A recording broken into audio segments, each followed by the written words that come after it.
Bonjour à vous tous, bienvenue dans cette nouvelle émission, un numéro festif puisqu'on célèbre ce mois-ci un anniversaire, c'est les 50 ans de SOMTP et puis on va également vous faire vivre la vie de château. Ah bon? Ouais, tu vas voir. Et puis alors toi Charlotte, ce mois-ci t'es un peu passée par les 4 saisons hein.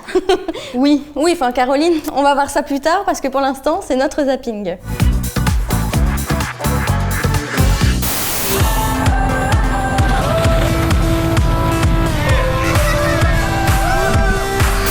Le gasoil non routier. Aujourd'hui, les professionnels du BTP le payent environ 97 centimes le litre. Demain, si leur avantage fiscal est supprimé, 1,48 €, autant que les particuliers.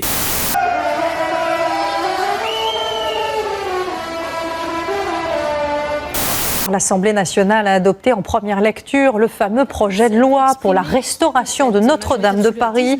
Une allégorie de l'incendie pour les plus provocateurs, quand d'autres veulent aller au-delà des 93 mètres depuis le sol, en étant carrément futuristes ou en jouant avec la lumière.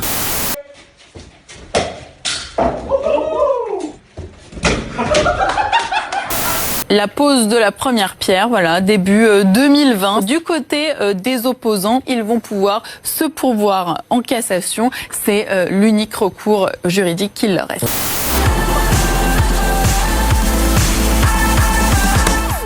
L'entreprise SOMTP fête cette année ses 50 ans. Caroline, tu t'es rendue au Mans pour les rencontrer? Oui, et d'ailleurs j'ai un petit cadeau pour toi, une petite pensée. Des rillettes du Mans. Eh ben écoute, je te remercie Caroline. Bah de rien. On les goûtera tout à l'heure car pour l'instant c'est l'heure du reportage.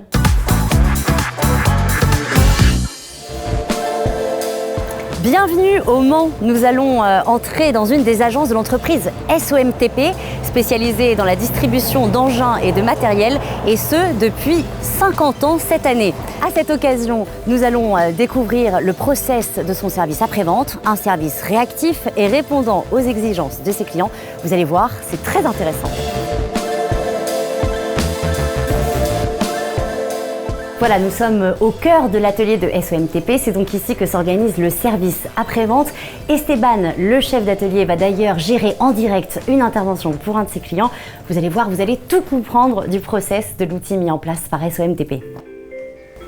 Esteban, SOMTP, bonjour. Salut Fred, je t'appelle pour la Liber, la LH26. T'as des codes erreurs au tableau de bord? Ouais. Okay. Tu les as les codes? Non? Bon, t'embête pas. J'ai le numéro de série, je vais me connecter au LIDAT. Voir si j'ai des codes erreurs. Je t'envoie Jérôme. Le temps qu'il cherche les affaires, il est chez toi. Ok. Bon après-midi. À plus tard. Jérôme, je vais t'arrêter. Tu vas aller à Champagné, là chez Pasno, sur la LH26, la dernière. Ils ont des codes erreurs. Je me suis mis au LIDAT si tu veux qu'on aille voir ça. Bonjour Julien. Bonjour. Vous êtes donc spécialiste LIDAT, un nom un peu savant. Qu'est-ce que ça veut dire exactement? Le LIDAT, il s'agit tout d'abord d'un portail internet, accessible par le client ou par le concessionnaire, qui permet d'avoir un suivi des machines, un suivi de production, un suivi de consommation et un suivi d'erreurs. Lorsque les machines sont en panne, le concessionnaire le voit. Et alors quels sont les avantages pour SOMTP et les avantages pour vos clients? Pour SOMTP, un avantage de réactivité. Lorsqu'une machine est en panne, on en est informé. Nous-mêmes, on prévient le client et on est de fait plus rapidement en place sur le chantier. Pour le client, ça lui permet d'avoir un suivi plus économique, de prévoir des entretiens et donc de limiter les arrêts machines sur les chantiers. Et également de suivre ses consommations carburant et autres.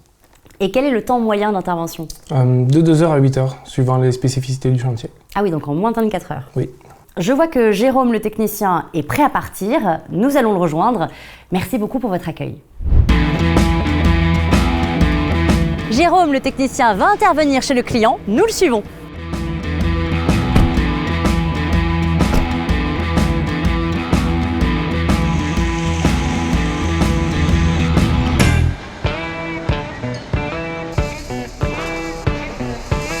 Nous arrivons donc chez Pasno Recyclage, l'un des clients de SOMTP pour l'intervention SAV. Salut Jérôme, ça va? Ça va, ouais. Je t'ai fait venir Jérôme, j'ai un code défaut sur cette pelle-là, voyant moteur. On a regardé ce matin avec Esteban et écoute, je vais connecter l'ordinateur et puis... Tu branches et tu vois ça là. Alors ça y est, Jérôme, le technicien SAV, va pouvoir intervenir. C'est le moment le plus important pour le bon fonctionnement de la machine. Cette machine, c'est donc une pelle Liebherr LH26 et c'est le système embarqué qui a permis de transmettre les informations au serveur LIDAT.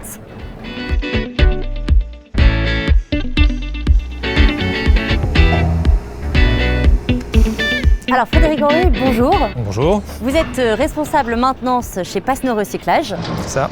Passenau Recyclage, donc, qui est un client de SEMTP depuis combien d'années exactement? Combien exactement, je saurais vous dire, je pense 25 ans, je ne peux pas me tromper, au moins 25 ans. Donc on peut dire qu'il y a une relation de confiance qui s'est installée entre vos deux entreprises. Si vous deviez noter le service après-vente de SEMTP, quelle note lui donneriez-vous entre 1 et 10 et surtout pourquoi? Bon, je pense que leur 9 est une bonne note et correcte. Pourquoi? Leur rapidité d'intervention, le professionnalisme de leurs techniciens, ça me paraît logique.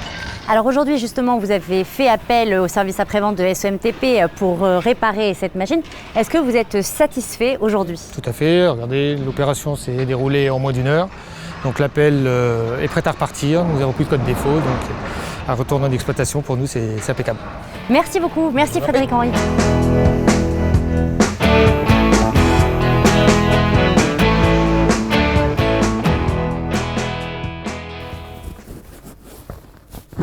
Mais Charlotte, mais qu'est-ce que tu fais là? Tu sais qu'on est au mois de mai? Je sais Caroline, mais tu vas comprendre. Quel chantier? Oh là là, un téléphérique! Enfin, il n'y a pas de neige. En même temps, on est au mois de mai, à Clichy-la-Garenne. Je sais pas où j'avais la tête. Bonjour à tous. Derrière moi, un téléphérique urbain un peu spécial. Il sert à évacuer les déblais issus des terrassements en vue de la construction de l'immeuble Black.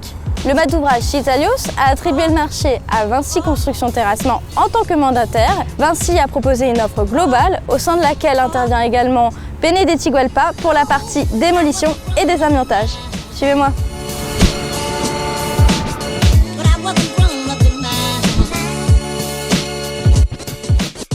Alors Citalios, aménageur de la ZAC du Bac d'Asnières, réalise le chantier pour la mairie de Clichy. Quand on a présenté au maire de Clichy les méthodologies de terrassement, on lui a expliqué qu'il y avait 250 000 tonnes de terre à évacuer en 7 mois et que ça représentait à peu près 80 camions aller-retour. On est très vite arrivé à la solution fluviale, sauf qu'il nous restait encore 400 mètres à faire entre le chantier et le fleuve. Petit à petit, on est arrivé à cette solution de téléphérique à matériaux qui nous permet, avec juste 4 pylônes et des câbles et des bennes, de transporter nos terres depuis le chantier jusqu'aux berges stationnées en bord de Seine. Donc les bennes, c'est des bennes qui ont été développées pour ce chantier spécifiquement. Leur format, c'est 5 mètres de long, 3 mètres de large et 4 mètres de haut, qui peuvent transporter chacune 17 tonnes de charge utile. Effectivement, c'est une solution qui coûte un petit peu plus cher qu'une solution classique camion. Pour autant, c'est clairement une solution qui apporte plein d'avantages. Une circulation plus fluide avec 10 000 camions en moins dans le quartier, moins de nuisances sonores et 35% d'émissions de CO2 en moins. Nous avons réalisé une première phase de terrassement pour justement positionner le téléphérique. Au niveau du P1, on a fait une première phase de 15 000 tonnes de matériaux. Puis la deuxième phase, c'est la grosse partie qui va donc être transportée avec le téléphérique. Et une troisième phase viendra en définitif pour permettre de sortir les produits qui se trouvent dessous la zone du téléphérique.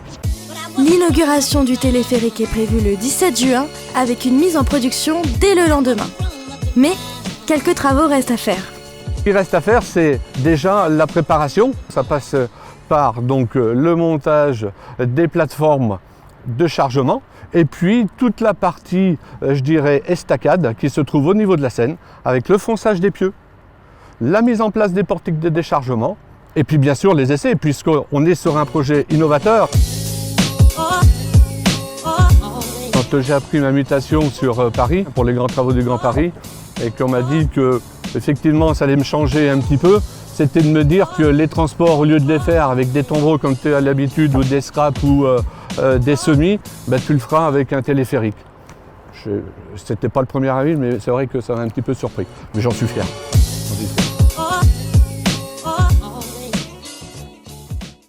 Pour la brève du magazine, on fait un voyage dans le temps. Notre Sébastien est allé pour vous découvrir un château de Versailles qui n'a jamais existé.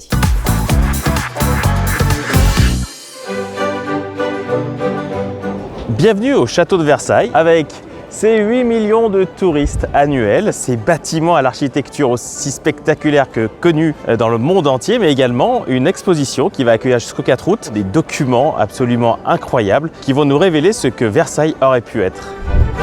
Suivez-moi.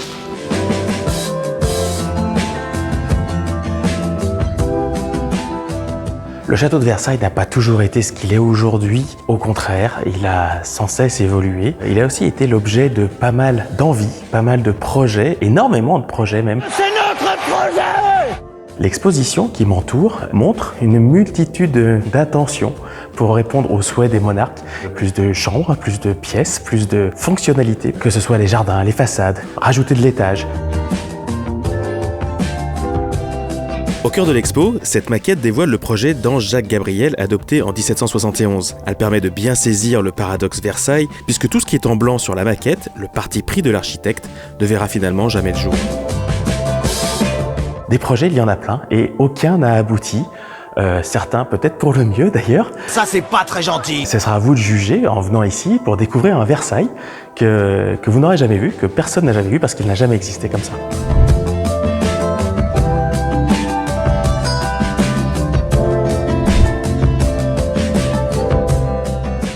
C'est la fin de cette émission, merci à vous tous de l'avoir suivi. N'hésitez pas à liker, commenter et partager. Et puis nous évidemment, on se retrouve le mois prochain. D'ici là, très bon chantier à vous tous.